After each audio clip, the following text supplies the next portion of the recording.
ప్రార్థన చేసుకుందామండి. మహాపరిశుద్ధుడు అయిన మా ప్రియ పరలోకపు తండ్రి, క్రైస్ట్ చర్చ్ వంగవీడు వారి ద్వారా మరి 2 దినాల తండ్రి బైబిల్ అధ్యయన సదస్సులకు అనేక ప్రాంతాల నుంచి విచ్చేసిన మీ బిడ్డలందరినీ జ్ఞాపకం చేసుకోనండి. నేటి దినం నుంచి తండ్రి విలువైన మాటలు తండ్రి నేర్చుకుంటున్నారు నాయన. నేటి దినం కూడా తండ్రి మీ పిల్లలనైనా మంచి మాటలు ఇప్పటి వరకు విన్నారు. మిగిలిన ఈ సమయంలో మరికొన్ని విశేషమైన మాటలు మీ గ్రంథం నుంచి మేము ధ్యానించుండగా మా అందరికీ తోడుగా ఉండండి. మీ పరిశుద్ధాత్మ సహాయాన్ని మాకు అనుగ్రహించండి. మాట్లాడుతున్న నాకు వాక్శక్తిని, సమయోచితమైన జ్ఞానాన్ని ప్రసాదించండి. వింటున్న మీ పిల్లలకు తండ్రి వినగలిగే శక్తిని, గ్రహించే మనసును దయచేయండి. కేవలం వినువారు మాత్రమే ఉండి మమ్ములను మేము మోసపుచ్చుకొనకుండా విన్న ప్రతి మాట ప్రకారం మేము ప్రవర్తించి పరలోక పౌరులుగా మారే భాగ్యాన్ని అందరికీ దయచేయమని వేడుకుంటూ యేసుక్రీస్తు వారి పవిత్రమైన నామమున ఈ ప్రార్థన అడిగి వేడుకుంటున్నాం మా తండ్రి, ఆమేన్. తండ్రి అయిన దేవుని మహాకృపను బట్టి మరలా ఈ వంగవీడు ప్రాంతంలో వాక్యాన్ని ప్రకటించే భాగ్యాన్ని ఇచ్చినందుకు క్రీస్తు పేరిట తండ్రికి కృతజ్ఞతలు తెలియజేస్తున్నాను. అలాగే మరి క్రైస్ట్ చర్చ్ వంగవీడు వారి ఆధ్వర్యంలో ఈ 2 దినాల బైబిల్ అధ్యయన సదస్సుకు ఇచ్చేసిన నా తోటి దైవజనులు మరి మధుబాబు గారికి, సీను గారికి, దైవజనులకు చేరి వచ్చిన మీ అందరికీ క్రీస్తు పేరిట శుభములు తెలియజేసుకుంటున్నాను. ప్రియులారా, మరి ఇప్పటి వరకు విశేషమైన సంగతులు మనం విన్నాం. మరికొన్ని సంగతులు మిగిలిన సమయంలో నేర్చుకుందాం. మీకు ముందుగానే ప్రకటింపబడిన పాఠాల్లోంచి ఒక పాఠంగా బలమైన యవ్వనం, బలికోరే అపవాదిక, బ్రతుకిచ్చిన దేవునికి అనే పాఠాన్ని మనం నేర్చుకుందాం. ఈ పాప ఎవరో చాలా శ్రద్ధగా ఉంటుంది, కాస్త జాగ్రత్త చేయండి. అమ్మా, మీ తల్లిదండ్రుల దగ్గరికి వెళ్ళి కూర్చోమ్మా, కాస్త కంట్రోల్ చేయండి ఆమె.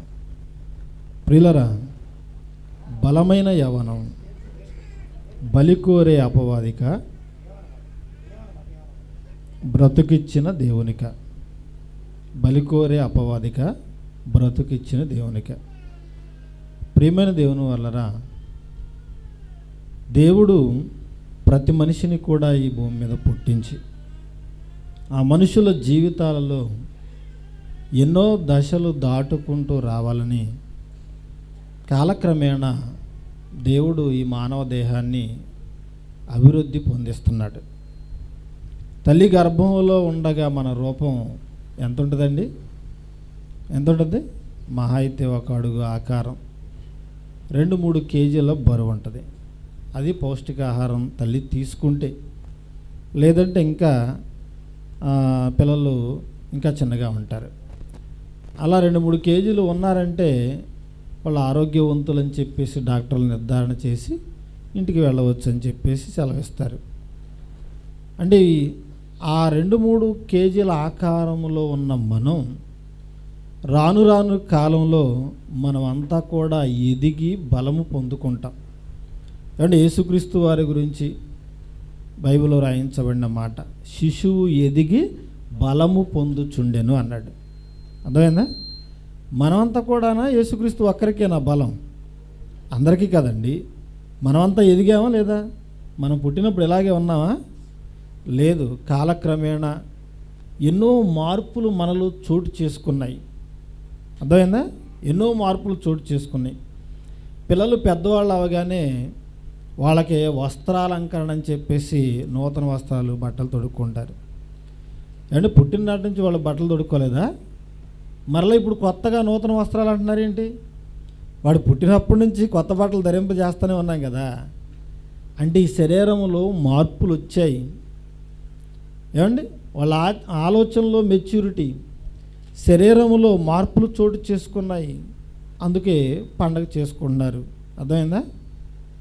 అంటే శరీరం అనేది దినదినము కూడా ఎన్నో మార్పులు చోటు చేసుకుంటూ ఉంటుంది. అవయవాల్లో ఎన్నో మార్పులు వస్తూ ఉంటాయి. తల్లి గర్భంలో ప్రవేశించిన ఒకే ఒక్క కణము కోట్ల కణాలుగా అభివృద్ధి చెందింది. ఏమండి? తల్లి నీళ్ళు వేసుకున్నప్పుడు అసలు ఈ ఆకారం ఎవరికైనా కనిపించిందా? కనిపించిందా?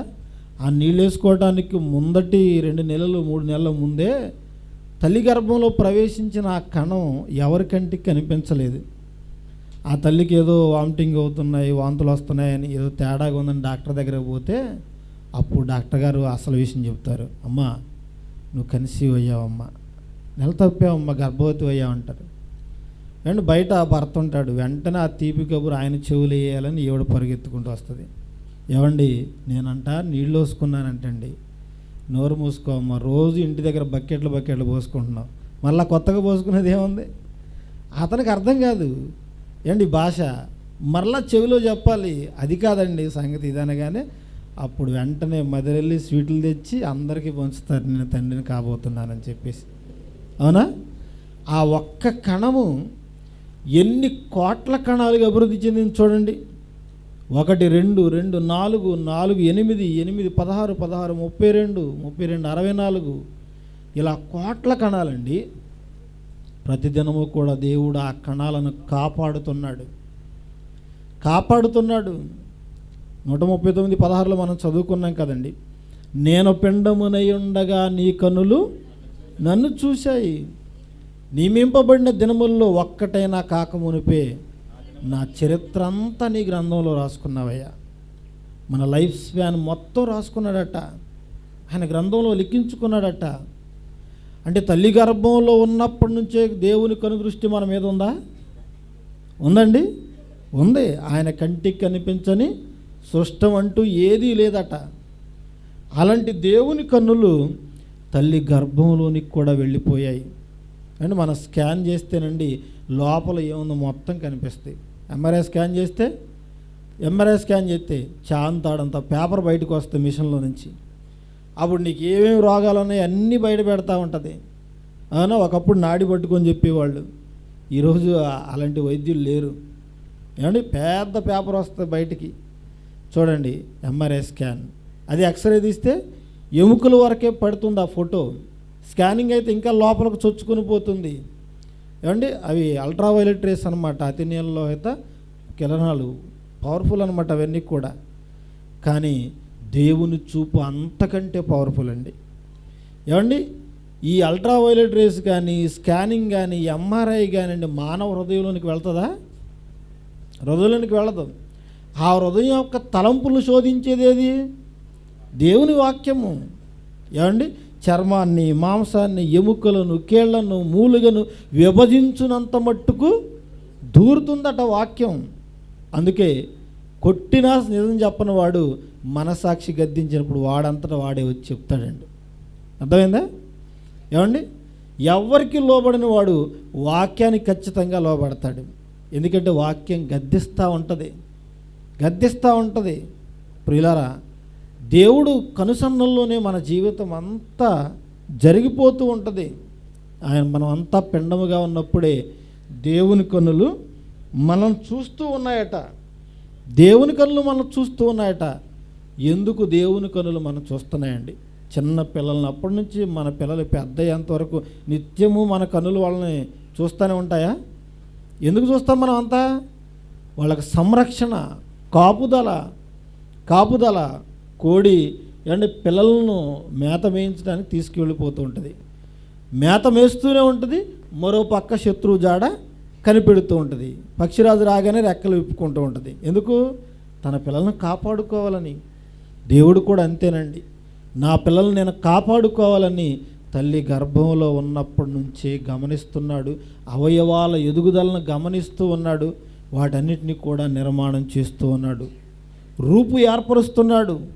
నీ హస్తములే నాకు రూపు ఏర్పరిచినన్నాడు, నీ చేతులే నాకు రూపు ఏర్పరిచే అన్నాడు.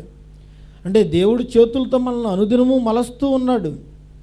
తల్లిదండ్రులు కూడా గమనిస్తున్నారు. భూమి మీదకి వచ్చిన తర్వాత ఈ పిల్లలు పెరిగి పెద్దవాళ్ళతో అవుతున్నప్పుడు అండి వాళ్ళ మీద గంపడి ఆశలు పెట్టుకుంటారండి తల్లిదండ్రులు.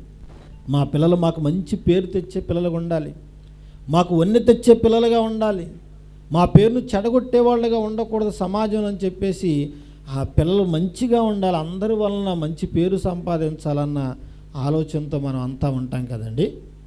ఎందుకు? ఆ దశ అనేది చాలా విలువైన దశ, ప్రాముఖ్యమైన దశ. ప్రతి వాడి జీవిత దశ. అది పువ్వులు పూస్తుంది అనగానే మనం ఏం చేస్తామో దానికి చుట్టూ ఫెన్సింగ్ కంచె పాసేస్తాం అనమాట. ఎందుకు?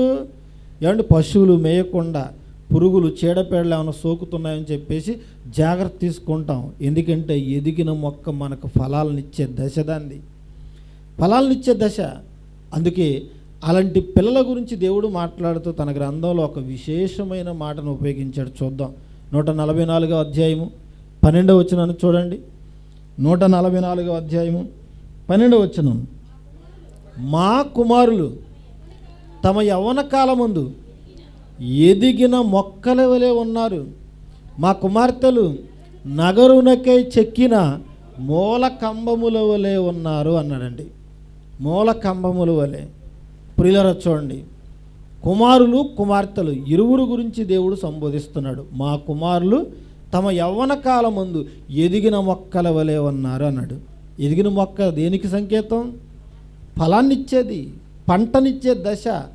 దాన్ని నువ్వు ఎంత శ్రద్ధగా కాపు కాస్తున్నావో ఎదిగిన పిల్లలు కూడా, చేతికందిన పిల్లలకు కూడా ఏమండి అలాగే పంటనిచ్చే దశట. మొక్కలాగా, ఎదిగిన మొక్కలాగా ఉన్నారు. ఏమండి విత్తనం మొలకెత్తగానే మనం తుంచేసుకుంటామా, కోసేసుకుంటామా? ఒక తోటకూర మొక్క విత్తనం నుంచి మొలకెత్తగానే మనం కోసేసుకుంటామా? చక్కగా పెరగాలి, అది కూరకు పనికొచ్చే దశ వరకు దాన్ని ఉంచుతాం మనం. అలాగే పిల్లలు కూడా ఫలాలనిచ్చే దశలో దేవుడు ఎలా పోలుస్తున్నాడంటే ఒక ఫలాలనిచ్చే, పంటనిచ్చే మొక్కలతో దేవుడు పోలుస్తూ ఉన్నాడండి. మొక్కలతో దేవుడు పోలుస్తున్నాడు. కుమార్తెల గురించి చెప్తున్నాడు. కుమార్తెలు ఎలా ఉన్నారట? నగరునకై చెక్కిన మూలకంబముల వలె. ప్రియులారా, ఎక్కువగా మగవాళ్ళకంటే ఆడవాళ్ళకే అందానికి, సౌందర్యానికి ప్రాధాన్యత ఇస్తూ ఉంటారు. మగవాళ్ళకంటే ఆడవాళ్ళే కదండి ఎక్కువగా అలంకరణ చేసుకునేది. చక్కగా టాయిలెట్ ఎక్కడికైనా వెళ్ళేది, అవునా? అందుకే మీరు ఎక్కడైనా పురాతనమైన కోటల దగ్గరికి వెళ్ళినప్పుడు అండి, రాజదర్బార్లు కానీ కోటలు కానీ ఉంటాయి కదా, పౌరాణిక చిత్రాల్లో చూస్తే మీకు అర్థమవుతూ ఉంటుంది. అక్కడ ఆ పెద్ద ఆర్చ్ ఉంటుంది అన్నమాట. ముఖద్వారం ఉంటుంది దానికి. ఆ ముఖద్వారం ముందు చూడగానే దాని మీద అందమైన ఆడపిల్లలు మీకు స్వాగతం పలుకుతున్నట్లుగా, వాళ్ళ చేతులతో ఇలా పూలు వలకబోస్తున్నట్లుగా ఆ స్తంభాల మీద చెక్కు ఉంటాయండి. చూసారు ఎక్కడైనా? చూసారా? ఒక ఫంక్షన్ హాల్కి వెళ్ళండి, అలాగే కదా ఉంటాయి. ఒకప్పుడు జమీందారులు, రాజులు వెళ్ళిన ప్రాంతాల్లో నుండి వాళ్ళు నిర్మించిన కోట ముఖద్వారాలకండి అలాగే అందమైన శిల్పాలు చెక్కునేవాళ్ళు. మూలకంబం, కంబం అంటే స్తంభం అన్నమాట. ఆ స్తంభాల మీద వీళ్ళ రూపాలు చెక్కుంటారు. ముసలి వాళ్ళు ఇలా పూలు వాళ్ళకు పోస్తున్నట్టు ఎక్కడైనా ఫోటోలు ఉంటాయా? ఉండవు కదండి. చూడండి, వాళ్ళ చర్మం, మేనిఛాయ, నిగారింపు, గ్లో వస్తుంది. ఎలా వస్తుంది? పియర్ సోప్ వాడుతానో, మైసూరు శాండోలు వాడుతానో వచ్చేది కాదండి. సహజ సిద్ధంగా మనం వయసులోనికి రాగానే మన చర్మం అంతా ఏమవుతుంది? మెరిసిపోతూ ఉంటుంది. పసిపిల్లల వయసు అంటే పాలుగారే వయసు, యవ్వనం అనగానే ఉరకలు వేసే వయసు. చర్మం అంతా నిగారింపుగా వస్తుంది.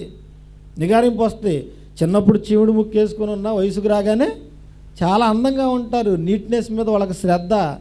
అద్దం కనపడితే చాలు ముఖం చూసుకుంటూ ఉంటాడు. దువ్విన తలని దువ్వుతూ ఉంటారు, అద్దిన పౌడర్ అద్దుతూ ఉంటారు. ఎక్కడ మన గ్లామర్ పోతుందే అని చెప్పేసి వాళ్ళ హ్యాండ్ బ్యాగుల్లో కూడా ఈ టాయిలెట్ అయ్యి కిట్ పెట్టుకుని వెళ్ళిపోతూ ఉంటారు. ఒక ఆవిడనే అంటుకోవద్దు అంటుంది హ్యాండ్ బ్యాగ్. ఎందుకు? వాళ్ళ సంపద అంతా అందులోనే ఉందండి. వాళ్ళ సంపద అంతా అందులోనే ఉంటుంది. చూడండి ప్రియులారా, అంటే అందానికి అంత ఇంపార్టెన్స్ ఇస్తారు చూడండి ఆ దశలో. అంటే అందరికీ మేము నీట్గా ఉన్నామని కనపడాలి. అందుకు ఆ ఫోటోలు చూసుకుంటారు, మాటికి దాన్నే డీపీగా పెట్టుకుంటూ ఉంటారు, అనేక మందికి షేర్ చేస్తూ ఉంటారు. ఇక ముసలివతనం అయిన తర్వాత ఒకప్పుడు వయసులో నేను ఎలా ఉన్నానో చూడండి అని ఇవి చూపించుకుంటూ ఉంటారు. చూడండి ప్రియులారు, జ్ఞాపకాలు అవన్నీ కూడా జ్ఞాపకాలు. ఆ దశ అందరికీ చాలా ఇంపార్టెంట్ అండి, అవునా? ఎందుకంటే ఆ బలంతో ఉండగానే మనం ఎన్నో కార్యక్రమాలు చేయాలని దేవుడు మనకు బలాన్ని ఇస్తున్నాడు. మనం చేసుకునే అలంకరణ వేరు, దేవుడు సహజ సిద్ధంగా ఇచ్చే అలంకరణ వేరండి. కానీ మనం ఈ ఆర్టిఫిషియల్ అలంకరణకే మనం ఏమంటే దాసోహం అయిపోతున్నాం, కానీ సహజ సిద్ధంగా అలంకరణ చేసుకోకుండానే మనం చాలా బాగుంటామండి. అర్థమైందా? చూడండి, మనం అంతా బాగున్నాం, కానీ ఆ మనుషులు తయారు చేసిన ఆ వస్తువులు, ఆ క్రీములు అవన్నీ రాసుకొని ముఖాలను ఏం చేస్తున్నాం, పాడు చేసుకుంటా ఉన్నామండి. అవి ఏం అవసరం లేదండి మనకి. సహజసిద్ధంగానే మనం అంతా అందగాళ్ళం, ఎందుకంటే దేవుడు చెప్పాడు. చూద్దాం ఒక మాట, సామెతల గ్రంథం 20వ అధ్యాయము 29వ వచనం చూడండి. సామెతల గ్రంథం 20వ అధ్యాయము 29వ వచనం చూద్దాం. యవ్వనస్తుల బలము వారికి అలంకారమట. ఏమండి, నీకు నిజమైన అలంకరణ ఏంటి? నిజమైన అలంకరణ ఏంటి? నీకు వచ్చిన బలమేనండి. నీకున్న బలమే. బలం అనగానే ఏదో కండలు తిరిగిపోయింది అనుకోకండి, 6 ప్యాక్ అనుకోకండి. నీ బాడీ డెవలప్ అయింది చూసావా? నువ్వు యవ్వన దశలోకి వచ్చావు చూసావా? అదిగో నీ ఒంట్లో సత్తువ బలం ఉన్నప్పుడే అదే నీకు నిజమైన అలంకరణ. అంతకు మించి అలంకరణ అవసరం లేదండి. ఇదిగో చూడండి, మనం దేవుడి ఇష్టం దానికి మనం ఏం చేస్తున్నాం? ఎక్స్ట్రా అప్లై చేయాలని చూస్తున్నాం. కొరింథీయులకు రాసిన మొదటి పత్రిక 12వ అధ్యాయము 24వ వచనం చూడండి. కొరింథీయులకు రాసిన మొదటి పత్రిక 12వ అధ్యాయము 24వ వచనం చూద్దామండి. సుందరములైన మన అవయములకు ఎక్కువ సౌందర్యం అక్కరలేదు అన్నాడు. ఆల్రెడీ మన అవయవాలు ఎలా ఉన్నాయట? చాలా సౌందర్యంగా ఉన్నాయట, చాలా సౌందర్యంగా ఉన్నాయి. కానీ మనం ఏం చేస్తున్నాం? వీటికి ఎక్స్ట్రా, అదే అన్నాడు, ఎక్కువ సౌందర్యం అక్కర్లేదు, ఎక్స్ట్రా సౌందర్యం అక్కర్లేదు అన్నాడు. కానీ మనం ఏం చేస్తున్నాం? ఆ ఫ్యాన్సీ షాప్కి వెళ్ళి అది నాకు కావాలి, ఇది నాకు కావాలి, అన్నీ కొనుక్కొని ఇంట్లో గుట్టలు గుట్టలుగా పెట్టుకుంటూ ఉన్నామండి. అర్థమైందా? ఇంకెక్కువ అవసరం లేదని దేవుడే చెప్తుంటే ఇంకా నీకు ఆ కాశ్మీర్ స్నో ఎందుకు, కుంకుమ పువ్వు ఎందుకు నీకు? ఏమండి, ఇవన్నీ మనకు కావాలి. గుంటూరులో ఒక అమ్మాయి ఎలాగే నేను బాగా అందంగా ఉండాలని రోజు బ్యూటీ పార్లర్కి వెళ్ళి ఫేషియల్ అప్లై చేస్తుందట. ఒకరోజు ఏమైందో ఆ బ్యూటీ పార్లర్ వైద్యం వికటించింది.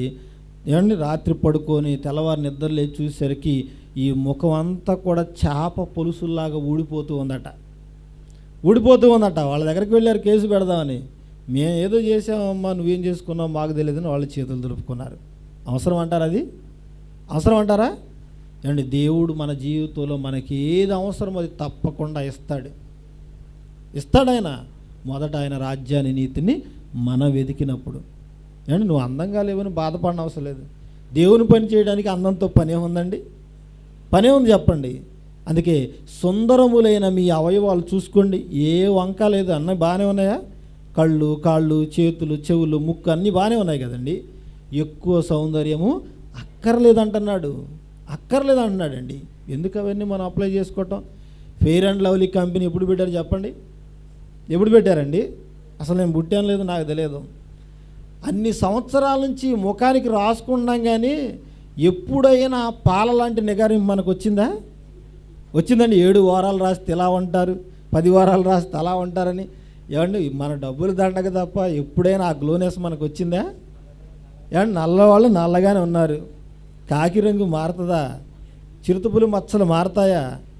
ఎలుకతోలు తెచ్చి ఏడాది ఉతికినా ఏమండి ఇంకేమైనా మార్పు ఉంటుందా? ఏముండదండి, ఏముండదు, ఏ నిగారింపు ఉండదు. కానీ సహజసిద్ధంగా మీరు చాలా బాగున్నారు. అవన్నీ రాసుకొని ఈ ముఖాలను, చర్మాన్ని పాడు చేసుకోవద్దండి. ఎక్కువ సౌందర్యం అక్కర్లేదన్నాడు. ఏమండి, ఎక్కువ సౌందర్యం అక్కర్లేదట. మాదీయ పారసీక సామ్రాజ్యంలోనండి 127 సంస్థానాల్లో చాటింపు వెళ్ళిపోయింది.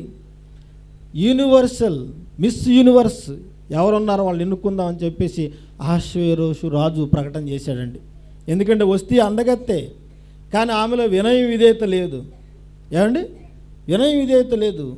అందుకే చెప్పాడు కదండి, వివేకము లేని సుందర స్త్రీ పంది ముక్కునున్న బంగారు కమ్మి వంటిది. వస్తీ అలాంటిదే. ఏమండి, భర్త మాట వినకపోతేనండి భార్యకి విలువ ఉంటుందో చెప్పండి? మీరు అనుకుంటారు కదా, 10 మందిలో నా భర్తను నేను తోలనాడితే నాకు వెయిటేజ్ ఉందనుకుని మీరు అనుకుంటారు. అందుకే 10 మందిలో వచ్చి నిలబడి ఏమంటారు, మా ఆయనకి ఏం తెలియదండి నాకు చెప్పండి అంటారు. నీ భర్తను నువ్వు గౌరవిస్తే అదే నీకు అలంకరణ. ఏమండి, భర్తను నువ్వు ముందు పెట్టుకొని నడవాలి. ఎందుకంటే నీకు శిరస్సు, అవమానపరచుకు 10 మందిలో. చూడండి, పిలిస్తే రాలేదు వస్తీ, అలాగా అయితే ఆమె కంటే అందగత్తెను నువ్వు సెలెక్ట్ చేయాలి రాజు అని చెప్పేసి అప్పుడు అక్కడ ఉన్న పెద్దలందరూ కూడా సలహా ఇచ్చారు. ఇక ఆమెను అన్నటికి కూడా అసలు ఈ చోటుకి తీసుకొని రాకూడదు. ఎందుకంటే మీరు పిలిస్తేనే రానన్నదంటే ఇక మా భార్యల పరిస్థితి ఏంటి? మీ మాటే నీ భార్య వినలేదంటే మా భార్యలు మా మాట వింటారా? అందుకు ఆమె కంటే యోగ్యురాలైన ఆమెను మనం ఎన్నుకోవాలని చెప్పేసి 127 సంస్థానాల్లో నగారా మోగింది, టామ్టామ్ వేశారు. ఇప్పుడు అందగత్తెలందరికీ టెస్ట్ కోసం రాజుగారి వీళ్ళ దగ్గరికి వెళ్ళే సమయానికి వీళ్ళు అందరూ కూడా అలంకరించుకొని చక్కగా ఏమన్నా ఉండాలన్నమాట. వాళ్ళందరి మీద వాళ్ళని అలంకరించడానికి ఒక పెద్ద బ్యూటీ పార్లర్ పెట్టిన హేగే అనేవాడు ఉన్నాడట. అప్పట్లో వాడు నిర్ణయించిన అలంకరణ తప్ప ఎస్తేరు గారు మరి ఏది తీసుకోవట్లేదట. కానీ మిగతా వాళ్ళు ఏం చేస్తున్నారు? ఇదిగో ఎక్కువ సౌందర్యం అక్కర్లేదంటే దేవుడు దాన్నే రాసుకుంటున్నారు, పూసుకుంటున్నారు, కానీ ఎవరు సెలెక్ట్ కావటం లేదు. ఇప్పుడు ఎస్తేరు గారు వంతు వచ్చింది, వెళ్ళింది, యు ఆర్ సెలెక్టెడ్ అన్నాడండి. అర్థమైందా? ఏమండి, ఏం అలంకరించుకున్నాడా? న్యాచురల్గా బ్యూటీ ఆవిడ బాగానే ఉంది. ఏవైతే వస్తువులు నిర్ణయించాడో అవి తప్ప ఎక్స్ట్రా ఏం అలంకరించుకోలేదట. ఏమండి, ఆమెకున్న బలం వలన, తనకున్న జ్ఞానం వలన యోధా జాతి మొత్తాన్ని కాపాడిందండి ఆ రోజు. లేకపోతే ఆ జనాంగం నుంచి యేసుక్రీస్తు వచ్చేవాడు కాదు. ఎందుకంటే ఈ బలము నీకు అలంకారంగా ఉండాలి తప్ప ఏమండి మనుషులను పాడు చేసేదిగా ఉండకూడదు కదండి. చాలామంది ఆడపిల్లల అందాన్ని ఎర్రగా విసిరేసి అబ్బాయిల జీవితాలతో ఆడుకుంటున్నారట. ఏమంటే వాళ్ళతో డేటింగ్, వీళ్ళతో డేటింగ్, వాడి దగ్గర డబ్బులు, వీడి దగ్గర షికారులు. చూడండి ఎలా మోసం చేస్తారు. రోజు లేస్తే ఇదే కదా ఆడపిల్లలు. బయటికి వెళ్ళి మా అమ్మాయి చక్కగా చదువు వెలగబెడుతుందని మనం అనుకుంటున్నాం. అక్కడ ఏమేం చేస్తుందో మనకు తెలుసా? మా అబ్బాయి చదువుకోవడానికి వెళ్ళాడని మనం అనుకుంటున్నాం. వాడు ఎక్కడ షికారులు చేస్తున్నాడో మనకు తెలుసా? తెలియదు కదండి. అందుకే ఆ బలము అపవాదికి ఆయుధంగా మారకూడదు. బలి కోరి అపవాదికి ఈ బలం ఉపయోగించకూడదు. బ్రతుకిచ్చిన దేవుని కొరకు ఉపయోగపడేదిగా ఉండాలి. కీర్తనల గ్రంథం 18వ అధ్యాయము 32వ వచనం చూద్దామండి. కీర్తనల గ్రంథం 18వ అధ్యాయము 32వ వచనం. నాకు బలము ధరింపచేయువాడు దేవుడు ఏం చేస్తున్నాడట? మనకి బలాన్ని ధరింపజేస్తున్నాడట. మనం బట్టలు ధరించుకున్నట్లుగా దేవుడు మనకేం చేస్తున్నాడట? బలాన్ని ధరింపజేస్తున్నాడట. ఎలా వచ్చింది మనకి బలం?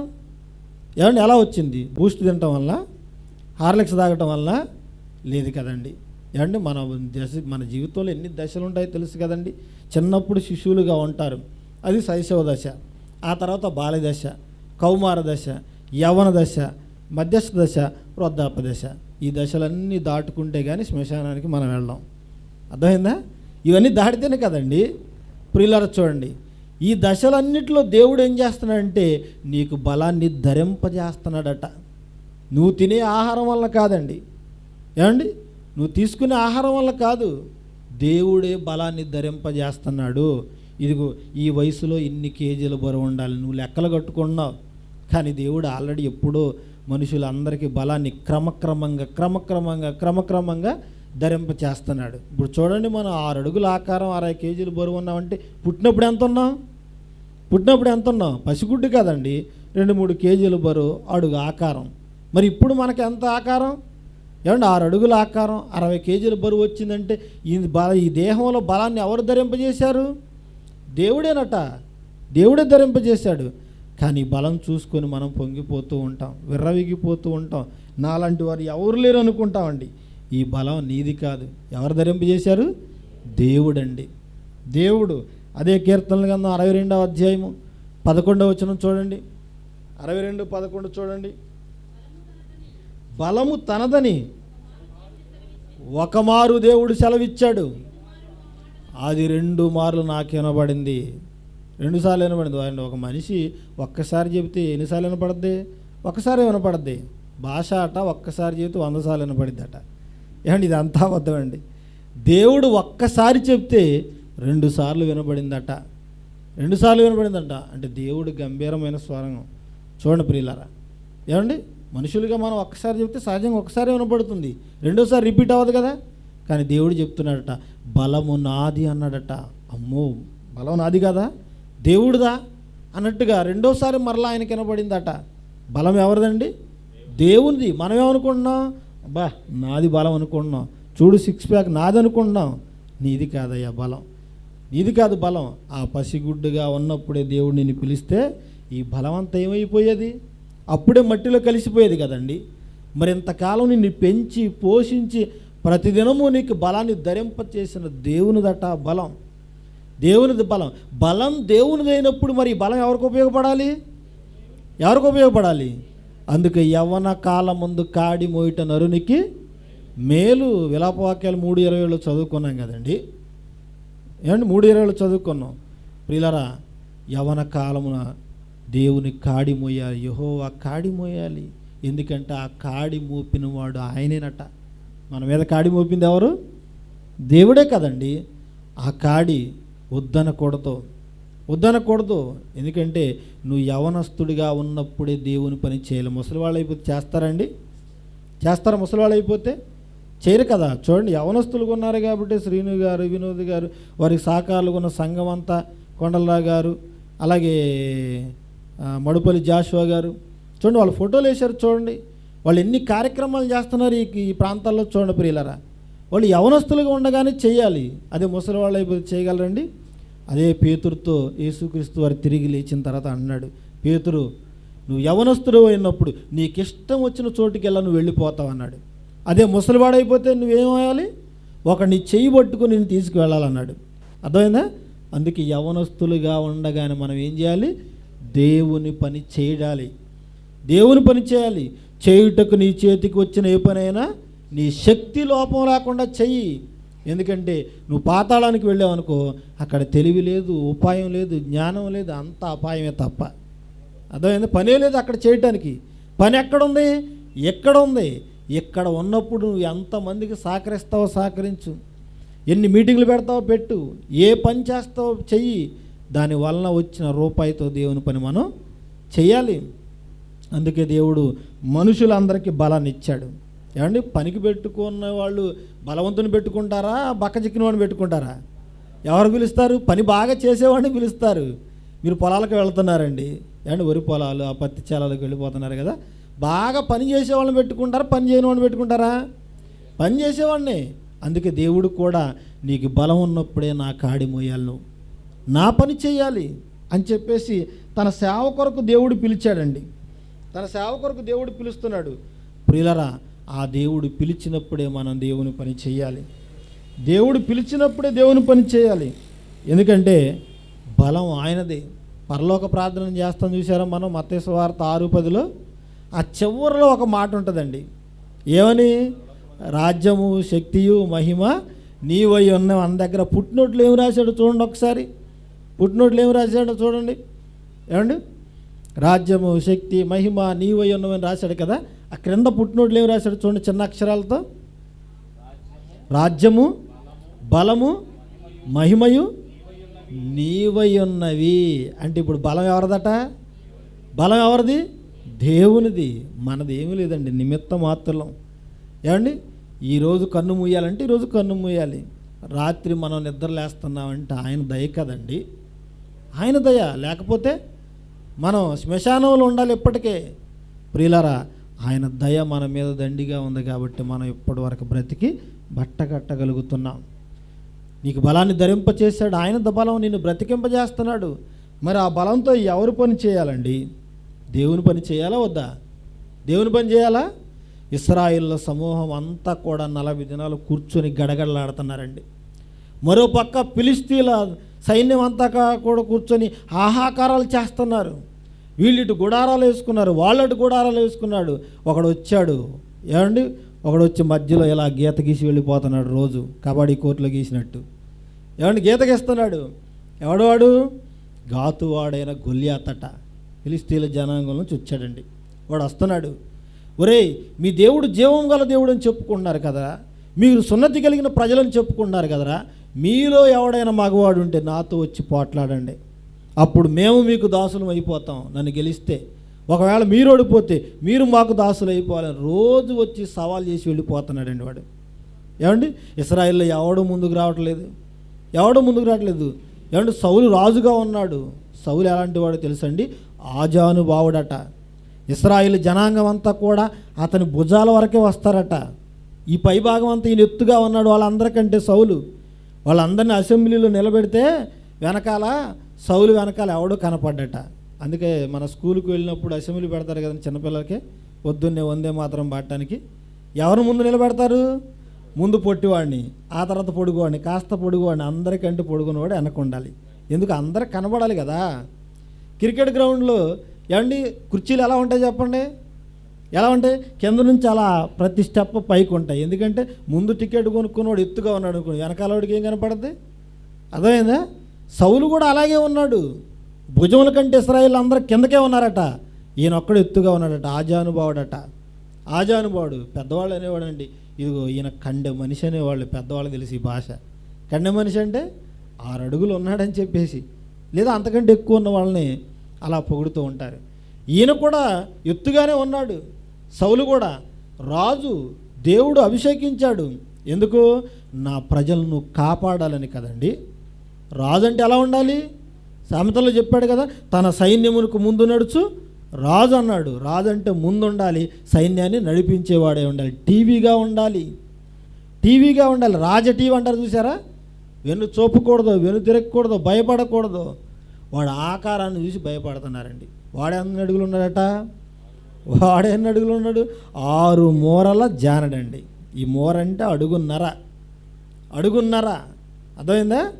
అంటే 6 మూరల జానడు అంటే ఎన్ని అడుగులు ఉన్నాడు వాడు? 9 అడుగులున్నర ఉన్నాడండి. సుమారుగా 9 అడుగులున్నర అంటే ఇదిగో ఆ గోడ అంత ఎత్తుంటాడేమో ఒకవేళ. చూడండి, వాడి ముందు డాలు మోయటానికి ఒకడు ఉన్నాడట. చూడండి, వాడు బాల్యం నుంచి యుద్ధాభ్యాసం చేస్తున్నాడట. యుద్ధమందు ఆరితేరిన వాడు ఈట ఎన్నో తొలములు అని చెప్పేసి రాయబడింది. చూడండి ప్రియులారా, వాడిని చూసి అందరూ గజగజ వణుకుతున్నారండి. గజగజ వణుకుతున్నాడు. 40 దినాలు వాడు తనను అగుపరుచుకుంటూ వచ్చాడట. అప్పుడు ఎంటర్ అయ్యాడండి హీరో. ఏమండి? దావీదు గారండి. దావీదు గారు చిన్నవాడే. తండ్రి చెప్పాడు, అయ్యా అన్నలు ఎలా ఉన్నారో యుద్ధంలో చూసి రారా, 40 రోజులు అయిందని చెప్పేసి పంపించాడట. అప్పుడు దావీదు గారు వాళ్ళకి స్నాక్స్ తీసుకుని వచ్చాడండి. దావీదు గారు వస్తుండగానే వాడు ఏమంటే ప్రగల్భాలు పలుకుతున్నాడట. ఏమని? ఇశ్రాయేల్లో మగవాడు లేడా? మీరు సున్నతి కలిగిన జనాంగం, జీవం కలిగిన దేవుని జనాంగం అని చెప్పుకున్నారు, నా ముందుకు ఎవడు రావట్లేదని చెప్పేసి వాడు ప్రగల్భాలు పలుకుతుంటే ఆ మాటలు దావీదు చెవిని పడ్డాయటండి. ఏమంటే అప్పుడు దావీదు రగిలిపోయాడండి. నా దేవుణ్ణి దూషిస్తాడా? ఎలాగైనా వీడిని నేను చంపాలనుకున్నాడండి. ఇప్పుడు వీళ్ళు అన్నున్నాడు పెద్దవాడు ఏలియాబు, ఒరే నువ్వు ఎందుకు వచ్చావురా, నీ మైండ్ ఏంటో నాకు తెలుసు, నువ్వు యుద్ధం చూడటానికి వచ్చావు కదా అనగానే, లేదన్నా నాన్నగారి స్నాక్స్ ఇచ్చి పంపించాడంటే, లేదు నువ్వు యుద్ధం చేయడానికి వచ్చావు, ఆ గొర్రెలన్నీ ఏం చేసి వచ్చావని చెప్పేసి దావీదుని అరుస్తూ ఉన్నాడు వాళ్ళ అన్నగారు. అప్పుడు ఈ మాటలు విన్న దావీదు, నేను వాడిని చంపేస్తాను, నేను వాడితో పోట్లాడతాను, నాకు ఒకసారి అవకాశం ఇవ్వండి అన్నారు. ఎంత చెప్పినా వెంటలేదు దావీదు గారు. ఎవరు చెప్పినా, ఒరే ఎంతమంది ఉన్నా మేమే ఏం చేయలేకపోతున్నారా వాడిని, అసలు వాడు ఆకారం చూసావా? పిచ్చోళ్ళారా, మీరు చూసేది వేరు, నేను చూసేది వేరు. నా వెనుకున్నది ఎవరో? దేవుడు. మీరేమో ఆకారం చూస్తున్నారు. ఆకారం నష్టి, ఆకారం పుష్టి, నైవేద్యం నష్టి అంటారు చూసారా? అలా అనుకున్నాడు దావీదు గారు. నేను చంపుతాను, ఎలాగని నాకు అవకాశం ఇవ్వండి అన్నారు. చేసేది లేక, రాజా వీడెవడో వచ్చాడు బొడ్డోడు, వీడి సంగతి ఏంటో చూడండి అన్నారు. మరి ఎవడో రా నువ్వు అనగానే అప్పుడు ఏరియా పడిన, అయ్యా మా తమ్ముడేనయ్యా. మరి ఏంటి వీడి సంగతి అంటే, నేను చంపుతా అన్నాడు వాడు. నువ్వెలా చంపుతావురా? నేను ఎలా చంపుతున్నా? అసలు నా గురించి నీకేం తెలుసు రాజా? ఇదిగో నా తండ్రి అప్పగించిన గొర్రె మందలు ఎన్నున్నాయి చూడు ఒకసారి. వాటిని ఎత్తుకొని పోవటానికి ఒక సింహం వచ్చింది ఒకరోజు, ఒక ఎలుగుబంటి వచ్చింది ఒకరోజు. మరి నువ్వేం చేసావో? చెట్టెక్కి దాక్కున్నావా? లేదయ్యా, మందలోంచి ఒక గొర్రె పిల్ల నోట కరుచుకుని వెళ్ళిపోతుంటే దాని వెంబడపడి నేనేం చేశానంటే దాని గడ్డం పట్టుకున్నాను, దాని నోట నుంచి ఆ గొర్రె పిల్లను రక్షించాను. ప్రియులరా, ఒక పాము కానీ ఏదైనా ఒక మృగము కానీ ఒక పక్షి కానీ నోట చిక్కిన ఎరను విడిచిపెట్టడానికి ఇష్టపడవండి. ఇష్టపడతాయా? నోటకు అందిన ఎరను, ఆహారాన్ని విడిచిపెట్టడానికి ఇష్టపడతాయా? ఇష్టపడవు కదండి. అందుకే పెద్దవాళ్ళు అంటారు కదండి, విడవమంటేనట పాము కోహమట, పట్టిన కప్పను విడిచిపెడుతుందా? విడిచిపెట్టదు. అమ్మ నా ఆహారాన్ని తీసుకువెళ్ళిపోతారని అది విడిచిపెడదట. సింహం నోటికి దక్కిన ఎరను విడిచిపెడుతుందా? నోట నుంచి రక్షించాడట. అక్కడ రాయబడింది అదే, నోట నుంచి రక్షించాడట. ఏమండి ఆ సింహాన్ని ఎలుగుబంటిని నేను గడ్డం పట్టుకుని కొట్టాను రాజా, వాడి నోటి నుంచి రక్షించాను. అలాంటిది ఆఫ్టర్ సున్నతి లేని ఫిలిష్తీయుడే అంతా, ఇదిగో నా వెనక దేవుడు ఉన్నాడు, యుద్ధం నేను ఇంకా చేసేది ఎవరు చేస్తున్నారు? దేవుడు చేసేది, యుద్ధము యెహోవాదే అన్నాడు. అందుకే యెహోవా పేరట నీ మీదకి యుద్ధానికి వస్తున్నాను. అప్పుడు వాడు అన్నాడు, గొలియాతు ఏమన్నాడు? ఒరేయ్, నువ్వు నన్ను ఓడించేది, నువ్వు ఆ కర్ర పట్టుకుని వస్తున్నావు ఏంటో, నేను కుక్కను అనుకున్నావా? నువ్వు కుక్క వేరా, ఈరోజు కుక్క సాగు చేస్తావు అన్నాడు దావీదు. వాడేమన్నాడు? నీ మాంసాన్ని కాకులకేస్తా, గద్దలకేస్తా, ఆకాశ పక్షులకేస్తా, భూమృగాలకేస్తా అన్నారు. వెళ్ళాడు ఏటిలోనికి, 5 నున్నని రాళ్ళు ఏరుకొని వచ్చాడండి. ఏమండి ఏటిల్లో అంత నున్నగా ఎందుకున్నాయి రాళ్ళు? ఎవరిని పెట్టారు అక్కడ పాలిష్ బట్టి? లేదు కదండి. ఏమండి నీళ్లు తాకిడికి అటు ఇటు కదులుతాయి కదా, సహోదరులు పాట పాడారు చూసారా, తరములు మారుచున్నవని, నీళ్ళ తాకిడికి రాళ్ళు అరిగిపోతాయని పాడారు కదండి.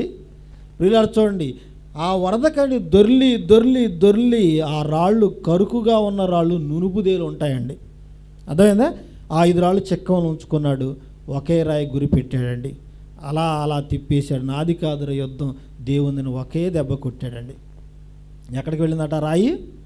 ఎక్కడికి వెళ్ళింది? నుదుట చొచ్చినందున లోపలికి వెళ్ళిపోయిందట రాయి. అంటే ఓలు పడిపోయింది. అంటే సహజంగా ఒక మనిషి అండి మరొక మనిషిని కొట్టినప్పుడు అండి, ఒడిశాలో పెట్టి కొట్టినా, క్యాట్ బాల్లో కొట్టి పెట్టినా మన లోపలికి వెళ్తుందా? వెళ్ళదండి. ఎంత ఫోర్స్ ఉంటే ఆ రాయి లోపలికి వెళ్ళాలండి. అదే దేవుని యుద్ధం దేవుంది అన్నాడు, నాది అన్నాడు దావీదు. దేవుంది నాది కాదు. ఇలా తిప్పి విసిరిన రాయి కండి దేవుడు వేగాన్ని పెంచాడండి. అర్థమైందా? అప్పుడు వాడి తలలోకి చొచ్చుకొని పోయిందట. వాడు బోర్ల పడిపోయాడు, పరుగెత్తుకుని వెళ్ళాడు. వాడి వరలోంచి కత్తి తీసి వాడి తలను ఏం చేశాడు?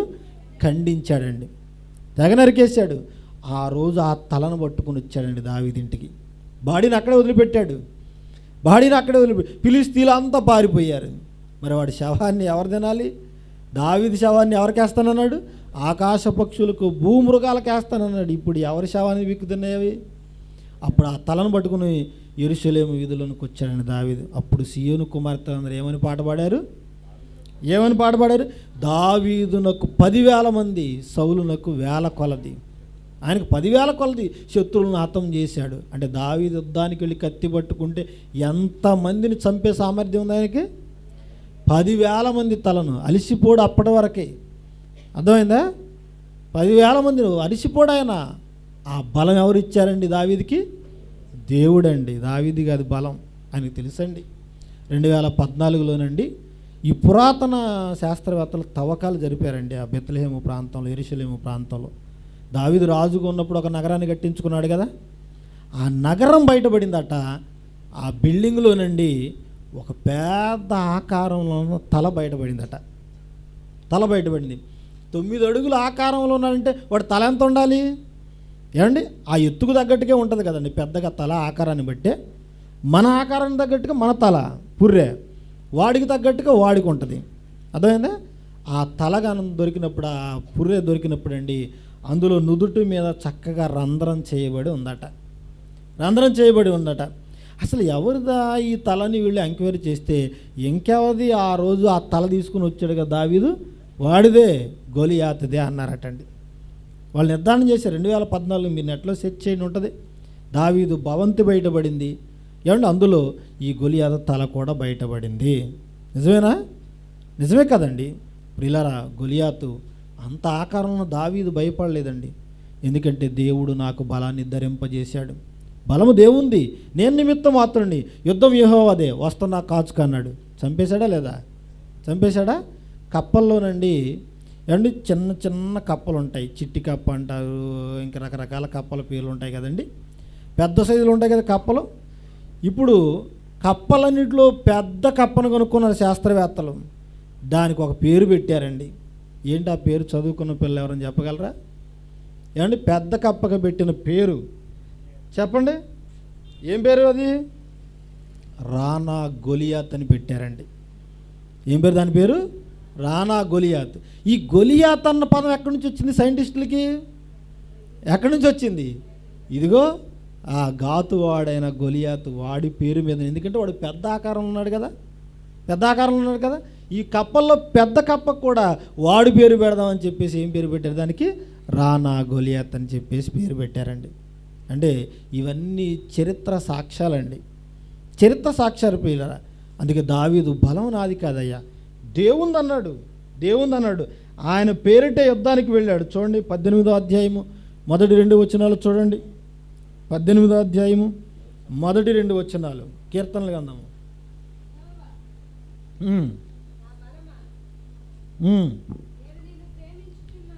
నేను నిన్ను ప్రేమిస్తున్నాను, యెహోవా నా శైలము, నా కోట, నన్ను రక్షించువాడు, నా కేడము, నా రక్షణ శృంగము, నా ఉన్నత దుర్గము అన్నాడండి. దుర్గం అంటే ఏంటి? కోట. దాన్ని దాటి ఎవడు రాలేడు.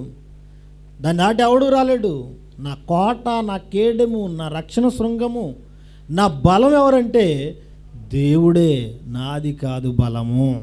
బలం ఎవరిదండి? దేవునిది. మరి నువ్వేంటి నాది అని చెప్పేసి పొంగిపోతూ ఉన్నా? ఏమండి నాదని పొంగిపోతూ ఉన్నావు? దేవుడు బలాన్ని ధరింప చేస్తున్నాడు. ప్రియులారా, ఆ దావీదు ఎప్పుడూ నాదని బలం అనలేదండి. అందుకే ఆయన బలాన్ని గురించి పాట పాడుతున్నాడు. చూడండి 150వ అధ్యాయము 2వ వచనం చూడండి, మొదటి వచనం చూడండి. 150వ అధ్యాయం మొదటి వచనం.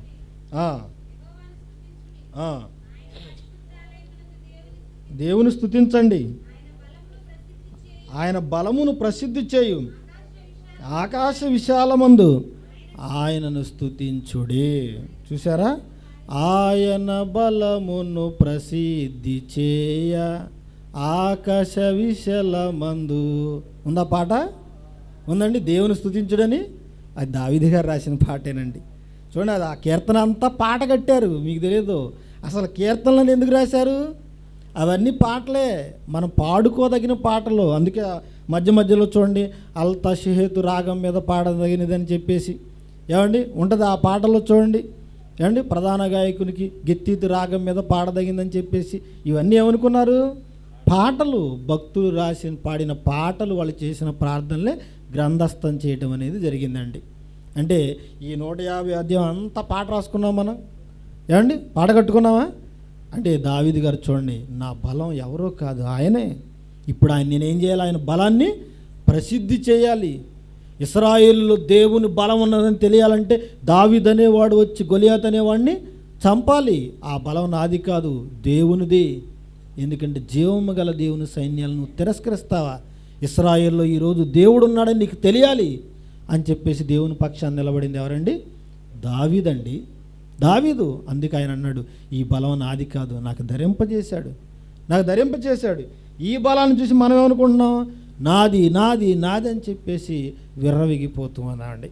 ఏమండి విర్రవిగిపోతున్నాం. పాలు తాగితే బలం వస్తుంది, మంచి కాల్షియం అని చెప్పేసి అంటారు. వయసుకు వచ్చిన వాళ్ళు పాలు తాగకుండా తాగుతారా? ఈ వయసులో పాలు ఏంటండి, బీరు తాగాలి అంటున్నారు. చూసారా? బీరు తాగినందుకట ఒకటి ఒళ్ళు వచ్చిందట, బలం వచ్చిందట. ఏంటి అవి తాగితే వస్తాయా? తాగి లివర్లన్నీ పాడైపోయి చచ్చిపోతారండి. ఏమండి పిల్లలకు చెప్తుంటే అర్థం కావట్లేదు యవనస్తులకి. మేమేదో బలంలో ఉన్నాం, మాకు ఎవరు చెప్పనవసరం. తల్లిదండ్రుల మాట వినేవాళ్ళు లేదు, టీచర్ల మాట వినేవాళ్ళు లేదు, పెద్దల మాట వినేవాళ్ళు లేరు. ఒకప్పుడు అండి అంత వయసు వచ్చినా కుటుంబంలో ఉన్న వాళ్ళందరూ చెత్తగొట్టేవాళ్ళు పిల్లల్ని. ఏమండి తల్లిదండ్రులు మాత్రమే కాదు, పెదనాన్న పెద్దమ్మ కొట్టేవాళ్ళు, బాబాయ్ పిన్ని కొట్టేది, అమ్మమ్మ తాతయ్య కొట్టేవాళ్ళు, ఆ ఇంటి పేట వాళ్ళు అందరూ కొట్టేవాళ్ళు అండి. అసలు వాళ్ళు వస్తుంటేనే భయపడి దాక్కునేవాళ్ళు పిల్లలు. ఆ రోజు మా వాడిని ఎందుకు కొట్టేవని అడిగేవాళ్ళు కదా. ఇంకా 4 తగిలిపోయినవారా అనేవాళ్ళు. ఈరోజు నీకేం సంబంధం నన్ను కొట్టడానికి అని అంటున్నారు కదండి. ఒకనాడున్న భయం భక్తులు లేవు, ఈరోజు ఉన్నాయండి, పాడైపోతున్నారు. అందుకే ఎప్పుడు మనం సరి చేసేవాళ్ళు ఉన్నప్పుడే మనం సరైన దారిలో ఉంటామండి. అవునా కదా? ఎప్పుడు మనం గద్దించేవాడు కావాలి, దారిని పెట్టేవాడు కావాలి, బుద్ధి చెప్పేవాళ్ళు కావాలి. లేకపోతే మనం చెడు నడతలు నడుస్తామండి. ఎందుకంటే వాళ్ళకి ఏం తెలియదు, మేము నడిచేదే మంచి మార్గం అనుకుంటూ ఉంటారు. ఒక దృష్టికి ఏమండి సరి అయినదిగా కనబడు మార్గము కలదు, తుదకది ఎక్కడ పోతుందట? మరణానికి, పాతాళంలోనికి తీసుకువెళ్ళిపోతూ ఉంది. బలంలో ఉన్నా మంచిదే, దేవుడు కాదంటలేదు. బలంలో ఉండగా నువ్వు ఇష్టానుసారంగా జీవించు, మంచిదే. కానీ నువ్వు చేస్తున్న పనులన్నిటి వలన తీర్పులోనికి రాకుండా జాగ్రత్తగా చూసుకుంటున్నాడండి. జాగ్రత్తగా చూసుకుంటున్నాడు. ప్రసంగి గ్రంథము 11వ అధ్యాయము 9వ వచనాన్ని చూద్దామండి. ప్రసంగి గ్రంథము 11వ అధ్యాయము 9వ వచనం. యవ్వనుడా, అన్నీ తింటారా? తినదగినవి కాదు కదండి. దేవుడు ఎందుకు ఇచ్చాడు అని అడుగుతున్నారండి మరలా. ఇచ్చాడు కరెక్ట్. ఇచ్చినవన్నీ తింటావా నువ్వు? ఏమండి, జీడిపప్పు తిను, బాదం పప్పు తిను, గన్నేరు పప్పు కూడా తింటావా? మరి అది కూడా దేవుడు ఇచ్చిందేగా, తినొచ్చు కదా. ఏమండి, అతి తెలివి అండి అందరికీ, అతి తెలివి. ఎందుకంటే భూమి అంతా సంచారం చేయటం వల్ల తెలివి అధికమవుతుందన్నాడు కదా. అలాంటి వాళ్ళకు మందు బైబిల్లోనే ఉందండి. అన్నీ తినదగినవి కాదు. అందుకే ఆహారం కాని దాని కొరకు నువ్వు ఎందుకు డబ్బులు ఇచ్చి కొనుక్కున్నావు? ఏంటి, గుట్కా ప్యాకెట్ డబ్బులు ఇచ్చి కొనుక్కున్నారా? అది ఆహారమా? మందు డబ్బులు ఇచ్చి కొనుక్కున్నారా? అది ఆహారమా? విజయవాడలో నుండి ఒక హాస్పిటల్ మీద పెద్ద ఫ్లెక్సీ పెట్టారు. ఏంటి ఆ ఫ్లెక్సీ అంటే, ఈ చంపంతా తినేసి ఉందండి ఒకటి. ఏం జరిగిందంటే, ఉదయాన్నే లేచి ముఖం కడుక్కుంటా ఉన్నాడట, ఇలా వేలు బయటకు వచ్చిందట. ఎందుకు వచ్చింది? తినేసింది. నువ్వు దాన్ని తిన్నావు అనుకున్నా కానీ అదే నిన్ను తినేసింది. అండ్ అందుకే ఆ ప్యాకెట్ల మీద, సిగరెట్ వాటి మీద పాము బొమ్మ, తేలు బొమ్మ వేస్తామంటారు. ఎందుకు? విషం అవన్నీ కూడా, విషం అవన్నీ కూడా. ఏమంటే క్యాన్సర్ వచ్చిందంటే ఈ భాగం అంతా తీసేశారండి. వాడు ముఖాన్ని చూపించగల సమాజంలోక ఎంత సిగ్గండి చెప్పండి ప్రియులరా, ఎంత సిగ్గు చెప్పండి ప్రియులరా. మా ఊరిలో ఒక కుర్రాడికి చిన్నప్పటి నుంచి తిన్ని మొన్న నారుమళ్ళు హఠాత్తుగా పడిపోయాడండి. విజయవాడ హాస్పిటల్ తీసుకెళ్ళిపోయారు. ఏమైందంటే, ఏమండి, ఈ కాలేయం ఉంది చూసారా, మొత్తం నీరు గారిపోయిందట వాడికి. ఏమీ లేదు, చచ్చిపోయాడండి. చచ్చిపోయాడు. అయినా సరే ఏమంటే కుర్రకారులో మార్పు రావటం లేదండి. ఏంటయ్యా నువ్వు మాకు చెప్పేది? మేమేమనుకున్నావు? కుర్రకారు. మేము చేసేది ఏమనుకున్నావు? షికారు అంటున్నారండి. వాళ్ళది ఏం కారట? కుర్రకారట. వాళ్ళు తోలే కారు ఏం కారట? షికారట. మరి ఇప్పుడు ఏమైంది ఆ కారు? ఏమైపోయింది ఆ కారు? ఏమంటే షెడ్డుకు పోయింది. చూడండి ప్రియులారా, ఇక అది రిపేర్ అయ్యేది కాదు. అందుకే ప్రియులారా, దేవుడు చెప్తున్నప్పుడు చాలా జాగ్రత్తగా వినాలి. మాకు యవ్వనం ఉంది, బలం ఉంది, పలుకురాయిని తొక్కితే 16 ముక్కలు అవ్వాలనకండి. ఏదో ఒకసారి దొక్కి చూడండి. ఎవడో అన్నాడు వాడు పని చేయించుకోవడానికి. నిజంగా పలుకురాయిని తొక్కితే 16 ముక్కలు అవుతాయా? నీ కాలు మొక్క అవుతుందా? ఏమవుతుంది చెప్పండి? సొలొమోను కూడా అలాగే అనుకున్నాడు. నా బలం అని చెప్పేసి అంటున్నాడండి. అందుకేనండి 300 మందికి తాళి కట్టాడు, 700 మందిని ఉపపత్నులుగా తెచ్చుకున్నాడు కదండి. అలా చేయటాన్ని బట్టి తల్లి ఈ బలం గురించి ఎంత చక్కగా చెబుతుందో చూడండి. సామెతల గ్రంథము 31వ అధ్యాయము ప్రారంభం నుంచి ముగించుకుందాం.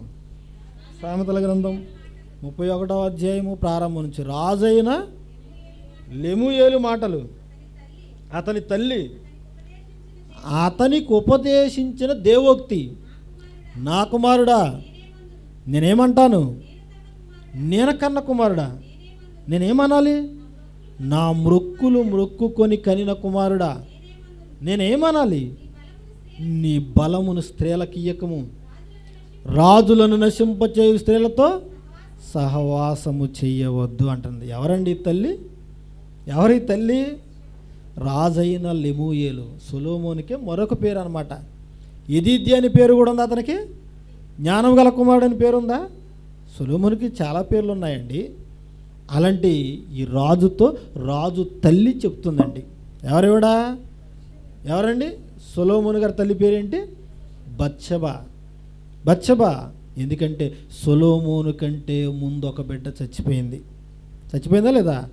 ఏమంటే ఒక్కసారి మీ గర్భంలో ఉన్న బిడ్డ చచ్చిపోతే, లేదా పుట్టిన తర్వాత చచ్చిపోతే, రెండోవాడు పుట్టబోయేవాడి గురించి ఎంత కేర్ తీసుకుంటారు మీరు? వీడైనా బతుకుతాడో లేడు అన్న ఆతురత ఉంటుందా లేదా? అప్పుడు ఏం చేస్తారు?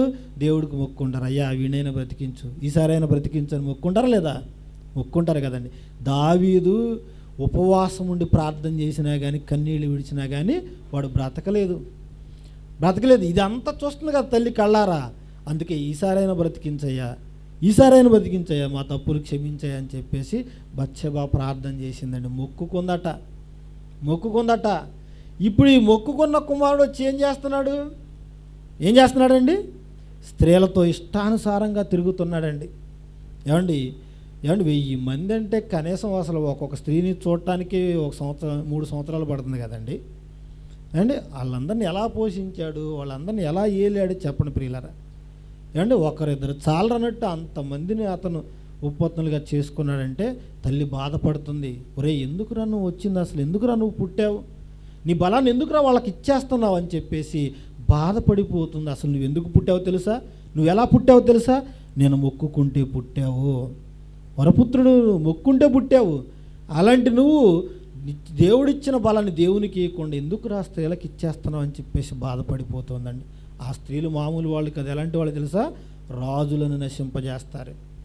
సాక్షాత్తు ఫరో కుమార్తెను చేసుకున్నాడండి. శత్రురాజులు పక్కన ఉన్న దేశాలన్నీ కప్పం చెల్లించే ఈయనకి ఎంతోమంది రాజకుమార్తెను చేసుకున్నాడు. వాళ్ళు ఏం చేశారట, ఈయన హృదయాన్ని తిప్పేశారటండి, ఇలా తిప్పేశారట.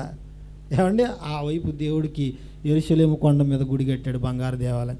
ఎదురుగా ఉన్న కొండ మీద అన్ని దేవతలు గుడి కట్టాడు. కట్టడమే కాదు, ఈయనే దగ్గరుండి ఏం చేస్తున్నాడు, ధూపం వేస్తున్నాడు. తిప్పేశారు ఆయన హృదయాన్ని. ఆయన బలవంతుడే, జ్ఞానం కలిగిన వాడే. అలాంటి ఆయన్ని స్త్రీలు చూసారా ఎలా నాశనం చేశారో. అందుకే తల్లి బాధపడుతూ ఉంది. తన తల్లి తనకు చేసిన హితోపదేశం అట. ఏమండి ఏంటట, నా కుమారుడా నేనే కదరా నిన్ను కన్నాను, నా కుమారుడా నేను మొక్కుని కన్నాను కదరా నా కుమారుడా, నువ్వెందుకురా ఎలా ఉన్నావు, నేనేమనాలి, అసలు నువ్వు ఎలా పుట్టావో తెలుసా, ఇగో మొక్కుంటే పుట్టావు, అందుకే నీ బలమును స్త్రీలకు ఇయకో, దేవునికి ఇవ్వరు ఆ బలాన్ని, దేవునికి ఇవ్వు ఆ బలాన్ని. అందుకే దావీదు గారు అన్నారు, యెహోవా నా బలమా, నాదేమీ లేదయ్యా, నాకు బలాన్ని ధరింపజేసింది నీవే.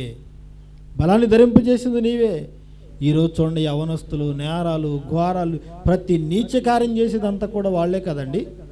ఏమండి కరోనాలో బిక్కుమంటూ భయంతో బ్రతికారు అందరూ. ఎవరు యవనస్తులు ఫోన్లో చూసినా రింగుటోన్లన్నీ క్రిస్టియన్ సాంగ్సే. ఎందుకు, చంపేస్తాడేమో దేవుడు అని భయం కదండి. ఆ కరోనా పోయింది అంతేనండి.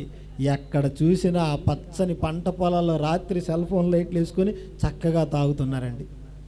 ఏమండి రాత్రి మీటింగ్ చూసుకొని వెళ్ళేటప్పుడు చూడండి, ఎక్కడ చూసినా ఆ పొలాల్లో లైట్లు కనపడుతూ ఉన్నాయి. ఏంటి ఆకాశంలో నక్షత్రాలు ఏమో భూమి మీద రాలే అన్నట్లుగా. చూడండి ప్రియులారా, అంటే విస్తారంగా తాగుడు ఎక్కువైపోయిందండి, తింటం ఎక్కువైపోయింది, వ్యభిచారం ఎక్కువైపోయింది, నేరాలు ఘోరాలు ఎక్కువైపోయాయి. పసిపిల్లని లేదు, పండు ముసలి వాళ్ళని లేదు, అత్యాచారాలు చేస్తున్నారు కదండి. చూడండి ప్రియులారా, ఎంత చిన్న పిల్లల మీద అత్యాచారాలు చేస్తున్నారు చెప్పండి. అంటే కరోనాలో ఉన్న భయం ఏమైపోయింది. ఇక దేవుడు మనల్ని విడిచిపెట్టాడు, మన జోలికి రాళ్ళు అనుకుంటున్నారా. అందుకే ఎన్నిసార్లు గద్దించినా తిరగనవాడట హఠాత్తుగా నాశనం అయిపోతాడు. ఈ మాటలు దేవుడు ఎందుకు చెప్పేస్తున్నాడంటే యవనస్తులుగా ఉన్న మీరు తస్మాత్ జాగ్రత్త అని చెప్పటానికే. జాగ్రత్త, తల్లిదండ్రుల మాట వినండి, ఏమండి టీచర్ల మాట వినండి, పెద్దల మాట వినండి, అందరి మాట వినాలి. ఎందుకంటే నీ శ్రేయస్సు కోరే వాళ్ళు తప్ప వాళ్ళు ఏమండి నీకు ఏదో చెడు మార్గాన్ని పట్టించాలని చెప్పేవాళ్ళు కాదండి. సంసోను కూడా బలవంతుడు అనగానే బాగా కండలు తిరిగి ఉన్నాయనుకోకండి, మళ్ళంటి మనిషి అతను కూడా. బలం ఎప్పుడు వస్తుంది తనకి, దేవుడు ఇచ్చినప్పుడు మాత్రమే వస్తుంది, అన్నిసార్లు బలవంతుడు కాదండి. యెహోవా ఆత్మ అతని ఆవేశించగా అప్పుడు చంపేస్తున్నాడు మనుషులను గుట్టలుగా. సింహాన్ని నోరు చీల్చేశాడు. దేవుడు ఇచ్చినప్పుడు మాత్రమే బలం వస్తుందండి. సంసోను కూడా మనలాంటి మనిషేనండి. మీరేదో సంసోను అనగానే ఏదో పెద్ద ఆకారాన్ని ఊహించుకోకండి. దేవుడిచ్చినప్పుడు మాత్రమే బలం వస్తుంది. ఆ దాగోను దేవత మందిరంలో 2 స్తంభాల మధ్య నిలబడి ఉన్నప్పుడు సామాన్యమైన మనిషేక అప్పుడు ప్రార్థన చేశాడు, ఈ ఒక్కసారి చివరిసారిగా నాకు బలాన్ని ధరింపచేయి అని చెప్పేసి ప్రార్థన చేసినప్పుడు అప్పుడు దేవుడు ఇచ్చాడండి బలం. అర్థమైందా, బలం దేవుడిస్తే వచ్చేది. అతను కూడా బలవంతుడే. ఏం చేయాలి, ఫిలిస్తీన్ల జనాంగాన్ని మొత్తాన్ని కూడా నేను ఏమండి చంపేస్తాను అనుకున్నాడు. పాపం పోయి ఏమండి ఆడదాని ఒడిలో పడుకున్నాడండి. శుభ్రంగా నున్నంగా ఏం చేసింది, గుండు గీయించింది, ఫిలిస్తీన్లు పిలిచింది, మొత్తం కట్టేపించింది, బలం మొత్తం పోయింది. ఇప్పుడు లేచాడు సంసోను, ఫిలిస్తీన్లు వచ్చారు కనుక ఎప్పుడులాగానే నా తలను ఏం చేస్తాను, విరజిమ్ముకుంటాను అనుకున్నాడు. ఎన్ని జడలు అల్లిందట, తల 7 జడలు అల్లిందట. విరజిమ్ముకుంటాను అనుకున్నాడు. ఏముంది అక్కడ విరజిమ్మటానికి, ఇంకేమైనా ఉందా, ఏమీ లేదు, అంతా పోయింది. ఏమండి కన్నులు ఊడబెరికారు, తిరుగులు విసురుతూ ఉన్నాడు, హేళన చేస్తున్నాడట. ఒరే వీడేనా సంసోను, మన జనాంగంతో ఫుట్బాల్ ఆడింది, కబడ్డీ ఆడింది వీడేనా, మరి వీడేంట్రా ఈరోజు తిరగలు విసురుతున్నాడని ఆ సంసోను మీద హేళన్న సామెతలు చెప్పుకుంటూనే ఉన్నారట. ఏమండి, ఎలాంటి వాడి పరిస్థితి ఎలా అయిపోయింది చెప్పండి ప్రియులారా. ఎందువల్ల అయింది? ఒక స్త్రీకి తన బలాన్ని అప్పగించినప్పుడు అండి, తన రహస్యాన్ని చెప్పినప్పుడు. అర్థమైందా? అందుకే ఆమె చేసిన పనుల వలన వాళ్ళకి చిక్కిన తర్వాత ఏమండి ఏమంటున్నాడు చూడండి, 16వ అధ్యాయం 16వ వచనం. ఆ స్త్రీ లాలన చేసి తన బలాన్ని చెప్పమంటున్నప్పుడు ఎక్కడికి వెళ్ళి తల దాచుకోవాలని చెప్పేసి విసిగిపోయి చివరికి ఏమనుకున్నాడు చూడండి, 16 న్యాయాధిపతుల గ్రంథం. ఆమె అనుదినము మాటల చేత అతని బాధించి తొందర పెట్టుచున్నందున అతడు ప్రాణము విసిగి చావగోరాడండి. పిల్లరా, దేవుడిచ్చిన బలాన్ని దేవునికి అప్పగించాలి కదండి. ఆ దేవుని పనిలో ఉండకుండా ఆ ఫిలిష్తీయులతో పెట్టుకోనండి చచ్చిపోయే పరిస్థితి కొని తెచ్చుకున్నాడు సంసోను. చచ్చిపోయే పరిస్థితి కొని తెచ్చుకున్నాడండి. అందుకే ఇక నేను ఎక్కడికి వెళ్ళినా ఫిలిష్తీయులను విడిచిపెట్టరు అని చెప్పేసి ఏవో పక్కేమో ఏమో సీక్రెట్ రహస్యాన్ని ఛేదించాలని అడుగుతుంది. ఇక నేను చచ్చిపోతే బాగుండని చెప్పేసి చచ్చిపోవాలనుకున్నాడట అతను. సంసోను ఎంతటి బలవంతుడండి. సంసోను అంటే ఎవడురా, భలే భలే వీరుడు అని పాటలు పాడుకున్నావా? అలాంటి సంసోను అండి చచ్చిపోవాలనుకున్నాడంటే ప్రియులారా, సంసోను చచ్చిపోవాలనుకున్నాడంటే అతనికి దేవుడిచ్చిన బలాన్ని ఎవరికి ఉపయోగించాడు? దేవునికి ఉపయోగించాలి కదా. కానీ స్త్రీలకు ఇచ్చేశాడు. స్త్రీ చేతిలో పడిపోయాడండి, ఆ మాయలో పడిపోయాడండి. అందుకే బత్షెబ అంటుంది, నాయనా నీ బలాన్ని నువ్వు స్త్రీలకు ఇయ్యకము. యేసుక్రీస్తు వారు కూడా తండ్రికి మాట ఇచ్చి వచ్చాడండి, పరలోకంలో ఉన్న తండ్రికి. అయ్యా నువ్వు భూమి మీదకి వెళ్ళిపోతే నిన్ను యుక్త కాలంలో చంపేస్తారు, సిలువేస్తారు, కొరడ దెబ్బలు, బల్లెపోటు, ఇవన్నీ నువ్వు భరించగలవా? భరిస్తాను తండ్రి నీ కొరకని తండ్రికి మాట ఇచ్చి వచ్చాడండి. మాట ఇచ్చి వచ్చాడు. రోమాపత్రిక 5వ అధ్యాయము 6వ వచనం చూడండి. రోమాపత్రిక 5వ అధ్యాయము 6వ వచనం చదవండి. ఏలయనగా మనం ఇంకనూ పాపులమై ఉండగా క్రీస్తు యుక్త కాలమున భక్తిహీనుల కొరకు చచ్చిపోయాడు. ఎవరి కొరకు చచ్చిపోయాడట యేసుక్రీస్తు వారు? భక్తిహీనులమైన మన కొరకు చచ్చిపోయాడు. ఏ వయసులో చచ్చిపోయాడట? యుక్త కాలం అంటే మంచి యవ్వనంలో చచ్చిపోయాడండి ఆయన. యవ్వన దశలో చనిపోయాడండి. అందుకేనండి వెనకాడలేదండి ఆయన, వెనకాడలేదు. ఎందుకంటే దేవుడు ఇచ్చిన బలం దేవుని పనిలోనే ఉపయోగపడాలి. ఈరోజు చచ్చిపోతే 3వ దినం తిరిగి లేస్తానని ఆయనకు తెలుసు కదండి. ఇంకెందుకు చావుకు భయపడటం అని చెప్పేసి యుక్త కాలమున భక్తిహీనుల కొరకు ఆయన చనిపోయాడు. ప్రియులారా, మనలందరినీ తండ్రి చెంతకు చేర్చాలని. కానీ ఈ యవనస్తులను అపవాది ఉపయోగించుకుంటూ ఉంటుంది ఈ బలాన్ని. అందుకే పార్టీలో ఏమంటే కార్యకర్తలకు యవనస్తులను తీసుకుంటారా, ముసలి వాళ్ళని తీసుకుంటారా? పార్టీ కార్యకర్తలు ఎవరండి? యవనస్తులే. డబ్బులు పంచాలన్న వాళ్ళే, రాళ్ళు విసరాలన్న వాళ్ళే, బస్సులు తగలబెట్టాలన్న వాళ్ళే, ఏమంటే కర్రలతో దాడి చేయాలన్న వాళ్ళే కదండి. ఎందుకంటే వీళ్ళ బలాన్ని వాళ్ళు ట్రాప్ చేస్తారు. వీళ్ళకి మందు ఇస్తే వస్తారు, బిర్యానీ పెడితే వస్తారు, డబ్బులు ఇస్తే వస్తారన్న ఆశ చూపిస్తారు కదండి. పాపం వీళ్ళ తెలియక వీళ్ళు ఏమనుకుంటారంటే మాకు బల ప్రదర్శన చేయాలని వీళ్ళు వస్తున్నారు. ఈ బలాన్ని అలా హైజాక్ చేసింది ఎవరు తెలుసా? అపవాదండి. ఈ లోకాన్ని అంతా ఏళ్తుంది ఎవరండి? వాడిదే బలమంతా కూడా. అప్పుడు యేసుక్రీస్తు వారు రెండవసారి వచ్చినప్పుడు వాడి బలాన్ని కొట్టివేస్తారట. కొరింథీయులకు రాసిన మొదటి పత్రిక 15వ అధ్యాయం 24వ వచనాన్ని చూద్దామండి. కొరింథీయులకు రాసిన మొదటి పత్రిక 15వ అధ్యాయం 24వ వచనం. అటు తర్వాత ఆయన సమస్తమైన ఆధిపత్యమును, సమస్తమైన అధికారమును, బలమును కొట్టివేసి తన తండ్రి అయిన దేవునికి రాజ్యం అప్పగిస్తాడు. ఏం చేస్తాడట? అపవాది యొక్క బలాన్ని కొట్టివేస్తాడట. అంటే అప్పటి వరకు అపవాది బలం ఉంటుందా? ఉంటుందండి. వాడికున్న మరో బలం ఏంటి తెలుసా? మరణం యొక్క బలము కలిగిన వాడు అన్నాడు ఎబ్రీ పత్రికలో. అంటే నేనేం చేస్తాడంటే మరణానికి చేరువ చేస్తాడు. వాడి చేతులతో వాడు చంపడం. ప్రభు అయిన యేసుక్రీస్తు వారిని ఏముంది? నువ్వు దేవుని కుమారుడు అయితే ఇదిగో ఈ దేవాలయం నుంచి కిందకు దూకి చచ్చిపో అన్నాడండి. వాడే తోసేయొచ్చుగా. ఏమండి? నీ అంతటా నువ్వే దూకి ఎందుకు చచ్చిపో అంటున్నాడు? ప్రియులారా చూడండి, నువ్వు దేవుని కుమారుడు అయితే చచ్చిపో అంటున్నాడు. అంటే యేసుక్రీస్తు వారు వాక్యం చెబుతూ ఉన్నాడు, వాడేమో చచ్చిపో అన్నాడు. అదే మనం అయితేనండి, నన్ను దేవుని కుమారుడు కాదంటావా, నన్ను దేవుని కుమార్తె కాదంటావా? ఇదిగో చూడు 1 2 3 అని మనం దూకి చచ్చిపోతామండి. అత్తాకోళ్ళకు గొడవ వచ్చినప్పుడు ఏం జరుగుతుంది? అత్తాకోళ్ళకు గొడవ వచ్చినప్పుడు నిజంగా నువ్వు ఆ ఇంటి ఆడబిడ్డవు అయితే నేను అన్న మాటలకు నువ్వు బ్రతకవు అంటారండి. ఇప్పుడు నేను ఆడపడుచునే ఆ ఇంటి రోషం నాలో ఉందని నిరూపించుకోవడానికి ఏం చేయాలి? పెళ్లిలో పెట్టిన పట్టు చీర ఆ పెట్టెలోంచి తీసి ఫ్యాన్కి వేసి ఉరుగోసుకొని చచ్చిపోవాలి. అర్థమైందా? రోషం ఉంటారు అక్కడ. దేవుని పనిలో మాత్రం అది ఉండదండి. మనలాంటి అమాయకుడు కాదు యేసుక్రీస్తు, బలహీనుడు కాదండి. ఏమండి, యేసుక్రీస్తు ఈ లోకానికి ఎందుకు వచ్చాడు? చదువుకున్నాం కదా, యుక్త కాలమున భక్తిహీనమైన మన కొరకు చనిపోవాలని వచ్చాడు. అప్పుడు చచ్చిపోతే లోకానికి రక్షణ ఎలా వస్తుంది? అందుకే ఆయన ఎప్పుడు పుట్టాలి, ఎప్పుడు చనిపోవాలి, ఏం చేయాలి అన్నీ ముందుగానే గ్రంథస్థం చేయించాడు దేవుడు. అందుకే ప్రియులారా, దేవుని ప్రభు అయిన యేసుక్రీస్తు వారి యవ్వనంలో ఉన్న బలము దేవుని పనికి ఉపయోగించాడు. మరి నీ బలం నా బలం ఎవరికి ఉపయోగపడుతుంది చెప్పండి? ఎవరికి ఉపయోగపడుతుంది? ఉద్యోగం చేయడానికా, వ్యాపారం చేయడానికా, పంటలు పండించడానికే? ఈ ఎవరైనా చేయగలరండి.